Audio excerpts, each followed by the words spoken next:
नमस्कार किसान साथियों, मैं हूं आपका पटेल भाई। मायरानी आयरानी चैनल के न्यूज बुलेटिन में आपका तहे दिल से स्वागत करता हूं। दोस्तों, हम किसानों के बारे में आपको जानकारी देते हैं। तो आज हम नई फसल अंजीर के बारे में समझ लेंगे कि इसकी वैज्ञानिक स्थितियां कैसे होती है, किस तरह से खेती की जाती है, किस तरह से करना चाहिए और उसके लिए वातावरण कैसा चाहिए, मिट्टी कैसी होनी चाहिए, किस तरह से गड्ढा होना चाहिए। यह सारी जानकारी आज के टॉपिक पे उपलब्ध करवाने वाले हैं। तो अभी हम जान लेते हैं कि अंजीर की खेती किस तरह से की जाती है। धान गेहूं की खेती में इस्तेमाल हो रहे रासायनिक खाद से मिट्टी की उर्वरक शक्ति पर असर पड़ रहा है। वही इनकी पैदावार इतनी ज़्यादा हो रही है कि किसान भाइयों को उचित दाम नहीं मिल पाता। ऐसे में अंजीर जैसे पौधों की खेती करनी चाहिए। कृषि विशेषज्ञ बताते हैं कि औषधीय जरूरतों या सुगंधित सामान बनाने के निर्माण में इस्तेमाल के कारण इनकी मांग बढ़ी है। वही अंजीर एक बहुवर्षीय फसल है। एक बार लगा देने पर कई वर्षों तक किसान फल प्राप्त कर कमाई कर सकते हैं। भारत में अंजीर की खेती का चलन तेजी से बढ़ रहा है। बड़े पैमाने पर किसान अब कम लागत में अधिक मुनाफा देने वाले इस पौधे की खेती कर रहे हैं। आयुर्वेदिक दवाओं के निर्माण से लेकर स्वास्थ्य के लिए गुणकारी होने के कारण इसकी मांग बढ़ रही है। पहले भी अंजीर की खेती भारत में होती आई है, लेकिन अब व्यावसायिक खेती की तरफ भी किसान भाई रुख कर रहे हैं। अगर आप भी इस पौधे की खेती करने की योजना बना रहे हैं तो हम आपको बता रहे हैं कुछ ज़रूरत बातें। इसके पौधे का विकास के लिए गर्मी की ज़रूरत होती है। इसे किसी भी तरह की मिट्टी में लगाया जा सकता है। इसकी खेती के लिए मिट्टी का पीएच मान 6 से 7 के बीच होना चाहिए।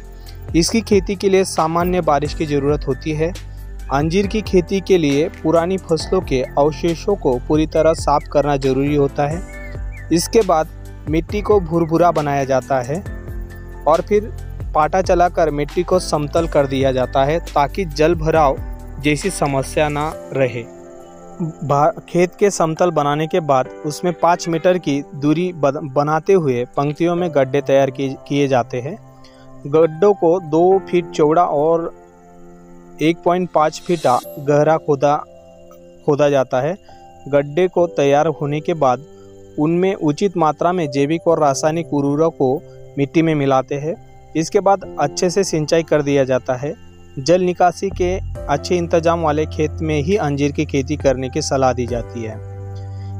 अधिक उत्पादन के लिए इसकी खेती हल्की दोमट मिट्टी में करना सबसे सही माना जाता है। सर्दी का मौसम अंजीर के पौधों के लिए अनुकूल नहीं होता। इसके पौधे गर्मी के मौसम में अच्छी तरह विकास करते हैं और इसके फल भी गर्मियों के मौसम में पककर तैयार होते हैं। ज़्यादा उत्पादन प्राप्त करने के लिए अंजीर की उन्नत किस्मों का चुनाव जरूरी है। भारत में अंजीर की खेती कई राज्यों में की जा रही है।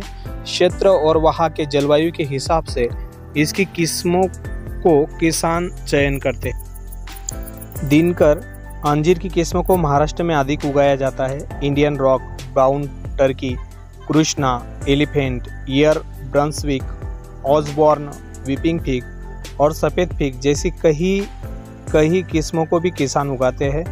भारत में कर्नाटक, महाराष्ट्र, गुजरात, उत्तर प्रदेश, राजस्थान और मध्य प्रदेश में इसकी खेती होती है। अंजीर के पौधे लगभग 2 साल बाद पैदावार देना शुरू कर देते हैं। इसके 4-5 साल पुराने एक पौधे से 15 किलो के आसपास फल प्राप्त होते हैं, जिनकी मात्रा पौधों के विकसित होने के साथ साथ बढ़ती जाती है। इसके फल बड़े आकार वाले और स्वादिष्ट होते हैं।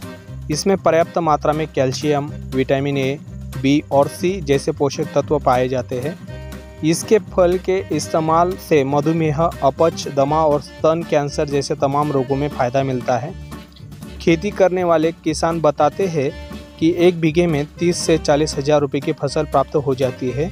इसमें देखभाल की ज़रूरत नहीं पड़ती और एक बार पौधे लगा देने के बाद 20 से 25 साल तक पैदावार प्राप्त कर सकते हैं। इसलिए अंजीर की खेती में मुनाफा अधिक प्राप्त होता है। इसी तरह से किसान मित्र नई वैज्ञानिक स्थितियों का जायज़ा लेकर अपनी नई तरह की खेती कर सकता है और अच्छे से अच्छा उत्पादन ले सकता है। किसान मित्रों से निवेदन है कि वो वैज्ञानिक पद्धतियों को समझकर फिर अपनी खेती नई तरीके से करने का प्रयास करें। मैं पटेल भाई आज का विषय यहीं पे समाप्त करता हूँ और आपकी विदा लेता हूँ।